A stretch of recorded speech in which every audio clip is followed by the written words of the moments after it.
You know, there was a boy that lived down the street from me in Gaffney, about my age. His name was Walter Wryson. He used to run away from home all the time and come to our house, not for any good reason. His daddy didn't beat him. He had clothes on his back. The Wrysons had way more money than we did, but run away he would at least once a month and come straight to our place. Now, usually, my mother would call his mother and she'd come and fetch him. But about the 9th or 10th time this happened, Walter ran outside, climbed up into a tree in our backyard and wouldn't come down for nothing.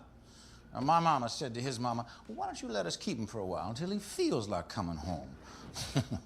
But man, oh man, that boy was stubborn.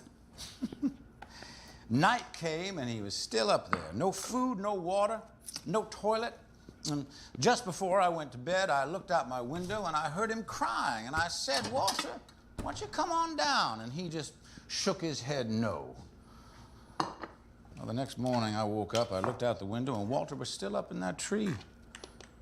So after breakfast, I walked over with a plate of eggs. And I asked him if he wanted some. And again, he just shook his head. And I got angry. That boy had a good house, a good family, the sort I would have killed for, and he didn't even realize it. So I went into the tool shed and I took out an axe. And I said to Walter, you want to know what it's really like to live at my house? And I gave that tree a good whack. And Walter cried out, but I kept on. I mean, you've never heard screams like the one coming from Walter as I chopped at that tree. He pissed his pants, and it came raining down on the ground, but I didn't pay it no mind. I just kept whacking away.